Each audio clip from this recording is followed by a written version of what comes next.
snow, ice, shivering winds, and frozen wastelands. A white silence stretches from horizon to horizon. This is our planet 2.4 billion years ago, at the very beginning of the Proterozoic eon. The world entered a state of global glaciation when even the equatorial regions were covered in ice. This global freezing event, known as the Huronian glaciation, lasted until 2.1 billion years ago and is believed to have been triggered by a chain of successive factors. As we already know, by 2.4 billion years ago, photosynthesizing cyanobacteria had enriched our planet's atmosphere with oxygen, causing the Great Oxidation Event. Although this enrichment ultimately created an environment that could sustain complex life, it came at a price. It likely caused the planet's first mass extinction. To most of the microorganisms that populated Earth at that time, oxygen was a poisonous gas. But an even more dramatic consequence of this event was that oxygen replaced greenhouse gases in the atmosphere. The amount of carbon dioxide, which is known for keeping our planet warm, dropped dramatically. And methane, an even more powerful greenhouse gas which had dominated our atmosphere since the Hadean eon, was reduced to the trace levels we see today. One reason why the concentration of CO2 dropped was the formation of the first large supercontinent, Knorrland. When this large landmass became exposed to the air, CO2, which was dissolved in rain droplets, fell to the rocky ground and became trapped in the sediments, being withdrawn from the atmosphere. With much less greenhouse gas to trap the heat, the global climate became cooler, and ice sheets started to build in the polar regions and the highlands. As the ice grew, the albedo effect kicked in. White glaciers and snow-covered areas reflected the sunlight back to space, preventing the atmosphere from accumulating heat, thus cooling it even further. It didn't take long for the enormous glaciers to build up and advance from the north and south to meet at the equator. This was not the first time that glaciers had appeared on Earth. In fact, 2.9 billion years ago, there was an ice age known as the Pongola glaciation, but it was nothing like as severe as the Huronian event. Now, for the first time, the whole planet became icebound and entered a state known as the Snowball Earth, and apparently, life was at least one of the factors responsible for it. It was a time of several long ice ages, when glaciers advanced and retreated for 300 million years, with the longest ice age lasting for 100 million years. But how did life survive this freezing catastrophe? Although Earth was mostly frozen, there were some ice-free areas. They formed near geothermal vents and fields that would melt the ice around them, just like we see in Iceland and Antarctica today. Such places would have been perfect for life to survive, and even thrive. Some microorganisms could have lived in subglacial lakes like they do today in Antarctica's Lake Vostok. Others could have lived in air bubbles that were frozen in the ice. Finally, they could have occupied cryoconite holes that melted in ice under the accumulation of mineral dust and volcanic ash. Such holes are present in many modern-day glaciers. Earth remained frozen until 2.1 billion years ago, when it suddenly broke through its icy trap. But what made it possible for our planet to escape its snowball state? The first answer is volcanoes.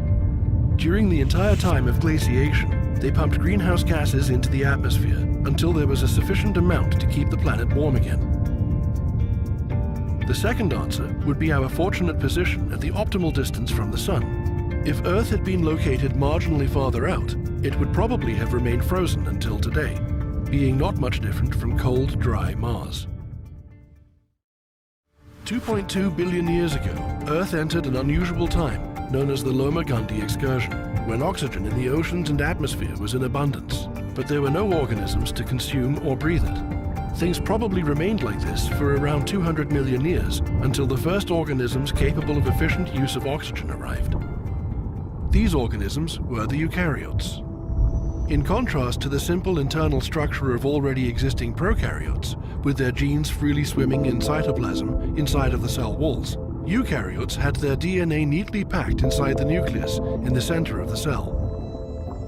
Moreover, they possessed very important organelles called mitochondria that were responsible for breathing oxygen and producing energy. While early eukaryotes were still single-celled organisms, they were 10 times larger than prokaryotic cells.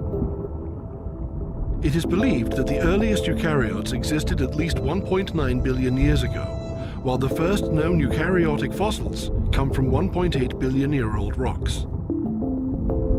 These oldest eukaryotes belong to a diverse group of mysterious microfossils, collectively called akratogs, which in Greek means unknown origin. Today, scientists believe that they were the first single-celled eukaryotic algae, or the first phytoplankton of the Proterozoic oceans. Although akratogs were minute organisms, no larger than 0.15 millimeters across, they were giants in comparison to prokaryotic life forms. Some of these eukaryotic akratogs, like Dictyosphera, were round with smooth surfaces, while others, like Sheiospheridium, were covered with tiny spines or processes. There is even a 1.6 billion-year-old spiny akratog called Tapania, whose morphology suggests that it might be related to fungi. At least 1.87 billion years ago, but possibly even 200 million years earlier, a peculiar organism called Grapania spiralis appears in the fossil record. Unlike anything else that lived at this time in the oceans, thin, tube-shaped Grapania reached several centimeters in length, and therefore could be seen with the naked eye. It lived in water and was likely attached with one end to the bottom sediments. Scientists are still not certain what Grapania was. While some suggest it was a colony or string of prokaryotic cyanobacteria, others consider it to be an early, true eukaryotic alga. This mysterious organism survived and remained virtually unchanged for another 1.2 billion years, almost until the end of the Proterozoic eon. While scientists remain puzzled by Grapania, there is another enigmatic organism that seems to be completely out of place on the timescale. Meet Discagma butternii, an extremely problematic 2.2 billion-year-old fossil from South Africa. It was small, from 0.3 to 1.8 millimeters in size, and shaped like a tiny urn with an opening at the top. But the most fascinating thing about Discagma was that it lived on land. Its tiny fossils were connected into bunches by threads on the surface of ancient soil, strikingly resembling modern fungi. The problem is, it appears in the fossil record much earlier than any known eukaryotic organism. Therefore, Discagma must have been something simpler than plant, animal, or fungus. Perhaps it was a prokaryotic organism. If not, the emergence of eukaryotes would have to be pushed back at least 300 million years. Nevertheless, somewhere during the first half of the Proterozoic eon, the earliest eukaryotes appeared, marking the beginning of multicellular life as we know it, giving rise to 3 new biological kingdoms: plants, fungi, and animals, which are all forms of eukaryotes. If we were to look at our planet from space 1.8 billion years ago, we would see the land masses combined into a supercontinent called Columbia, or Nuna. It existed from 1.82 to 1.35 billion years ago, until it broke apart, as every supercontinent eventually did. The land most likely looked reddish, like the Martian surface, but on Earth it was surrounded by blue oceans and topped with a layer of white, curly clouds. As oxygen became widespread in the atmosphere, the soil started to corrode. The weathering process activated by oxygen started to destroy granites and basalts that contained iron, turning them into rusty red soil. Between 1.8 billion to 800 million years ago, life on Earth was stagnating. No complex organisms appeared, and no cataclysms or drastic climate changes occurred. The history of Earth was decidedly dull and uneventful for a full billion years. Scientists call this period the Boring Billion. But what was the cause of this continuous and tedious stability?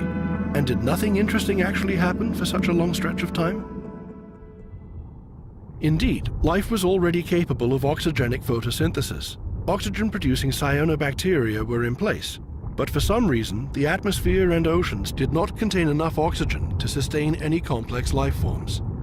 Something was keeping the oxygen levels too low. At this time, oxygen-releasing life forms coexisted and competed with sulfur-using organisms, green and purple sulfur bacteria and methanogens, archaea that produced methane. Neither of the latter organisms produced oxygen. The oceans during the boring billion were stratified. There was a thin 3 to 6 meter deep surface layer that was oxygenated and inhabited by photosynthesizing single-celled green algae, including acritarchs. Below this clean layer and down to the bottom, the waters were completely anoxic and populated with purple sulfur microbes and methanogens. Towards the end of the boring billion, when oxygen-producing organisms finally outnumbered sulfur-using bacteria, as well as methane-generating archaea, oxygen levels started to increase, paving the way for the emergence of complex life forms. By 1 billion years ago, a red alga called Bangiomorpha, discovered in the Canadian Arctic, appears in the fossil record. Despite its antiquity, it strikingly resembles Bangia, a genus of red alga that exists today. Fascinatingly, Bangiomorpha, which inhabited the shallow seafloor just a little more than 1 billion years ago, had male and female spores, making it the first known sexually reproducing organism. In 2020, Chinese scientists discovered a peculiar fossilized green seaweed called Proterozoic anticus that came from 1 billion-year-old rocks. It was only 2 millimeters in size, but of enormous importance. It may be the oldest fossilized green plant ever found.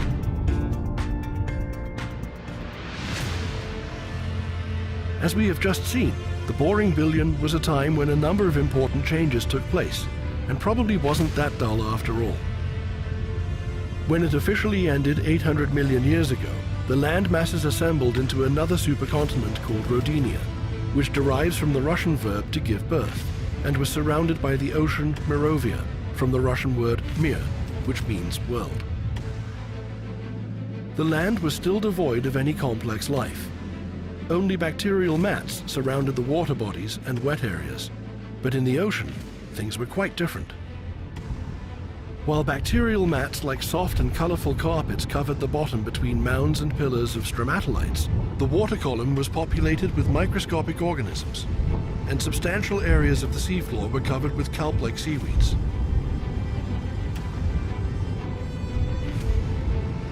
It's likely that the first animals or metazoans appeared at this time, in the form of single-celled protists called choanoflagellates. These organisms look like little sacs with a collar around a thread-like appendage called a flagellum. As the flagellum beats, it pulls water through the collar, where all of the food particles are collected. Choanoflagellates are known to form colonies, where newborn cells don't float apart, but stay together with the others. In cooperation, they use their flagella to create a powerful filtering system. At some point, different cells started performing different functions. Some were responsible for feeding, while others formed the outer protective layer, and this is how true metazoans emerged. Sponges are believed to be the very first animals to appear on Earth. Indeed, the earliest animal fossils belong to a sponge-like organism discovered in Namibia that existed 760 million years ago. It was named Otavia antiqua. Ranging from 0.5 millimeter to 5 millimeters in size, Otavia fed on algae and bacteria, sucking them through their tiny pores into a central body cavity where the food was processed.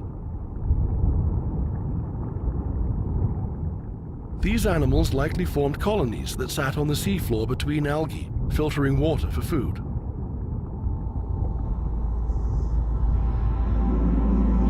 Around 720 million years ago, Earth started to cool down again. In fact, there were at least 2 subsequent glaciations, and quite possibly, our planet turned into a giant snowball once again. These glaciations are thought to have been caused by similar factors that caused the Huronian event: the increase of oxygen in the atmosphere and chemical weathering as the Rodinia supercontinent started to split apart. Both processes removed CO2 from the atmosphere, making it cooler. This ice age lasted for 85 million years until 635 million years ago, and the whole time period was named the Cryogenium. Once again, volcanoes eventually replenished the atmosphere with CO2 and thawed the global ice cover, returning the climate to normal. And Earth has never since experienced such severe glaciations as seen in Proterozoic times. Around 620 million years ago, the majority of land masses gathered together in the southern hemisphere and formed another supercontinent called Pannotia. Its assemblage coincided with another ice age called the Gaskier's glaciation, but it lasted only 340,000 years and was not nearly as severe as the previous ones. It appears that at that time, Earth just managed to escape another snowball state. The final 94 million years of the Proterozoic eon are named the Ediacaran period, and this is when truly strange and almost alien creatures appeared.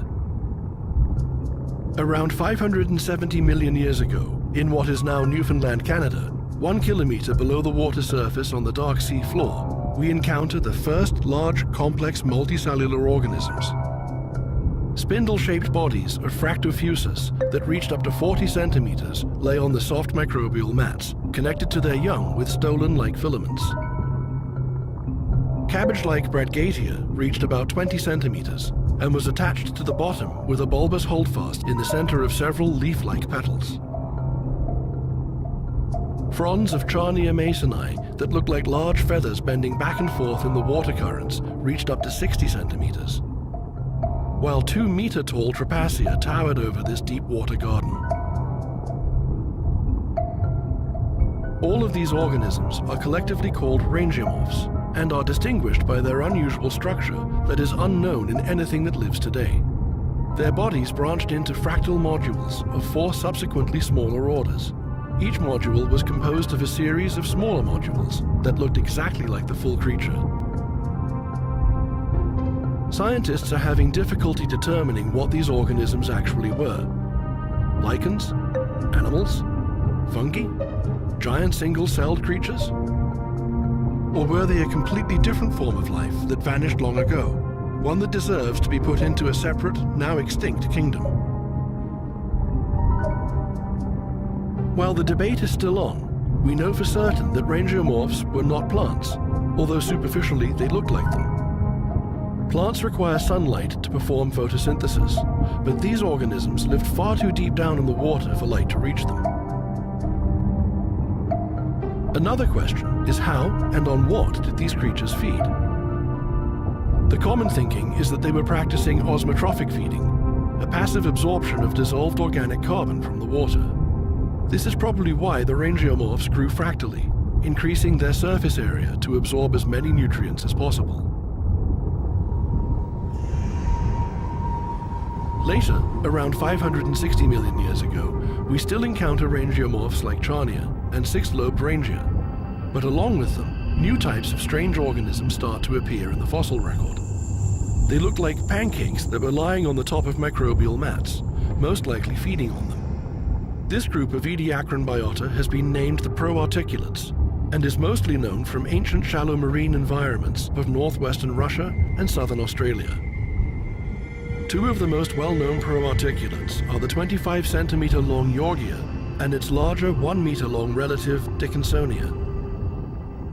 These creatures consisted of 2 rows of tubes, or isomers, that radiated to the sides from the central axis of the organism. The most confounding part about these creatures is that they lack mouths and guts, as well as any external sensory or reproductive organs. Scientists also think that proarticulates were able to move around on the sea bottom in search of new food sources. For example, when Dickinsonia had absorbed the entire microbial mat beneath its body, it moved to another location to keep feeding. Indeed, there are traces of fossils of Dickinsonia and Yorgia that show multiple imprints of the same organism, hinting to its mobility. Additionally, a recent study of lipid biomarkers extracted from Dickinsonia fossils revealed something fascinating: cholesterol. This indicates that they might have been animals after all. While the affinity of Dickinsonia and its kin is still debated, there was another Ediacaran creature called Kimberella, whose classification is more or less agreed upon. Trace fossils suggest that it was mobile, bilaterally symmetrical, and might have possessed a feeding organ with teeth similar to that of mollusks. This is why Kimberella is thought to be a bilaterian animal, possibly an early mollusk that grazed upon microbial mats, as modern snails do. But the most convincing discovery, indicating that the first organisms resembling modern animals appeared in Ediacaran times, before the Cambrian explosion, was made in 2020. Through most of the second part of the Ediacaran period, there is fossil evidence of burrows that with time gradually increased in complexity and were most certainly made by worm-like animals. But the makers of these burrows had remained elusive. Finally, rocks from South Australia revealed 555-million-year-old fossils of a tiny worm-like animal that was named Icaria warutia. It lived and made its burrows among other Ediacaran organisms of uncertain origins. But Icaria was something far more familiar. While this several millimeter long organism was neither impressive nor pretty, it's hard to overestimate its significance. Scientists believe that animals like Icaria arrived just before the time when life radiated into a huge variety of fauna, such as worms, mollusks, arthropods, and even vertebrates. Earth's long 4 billion-year journey was a prerequisite for life to achieve today's wonderful diversity. After the Proterozoic eon was over, life literally burst into various forms and shapes. During the next 540 million years, in what is called the Phanerozoic eon, life inhabited all possible ecological environments. From vast oceans to land, and even the air, changing this ancient planet into the place we call home.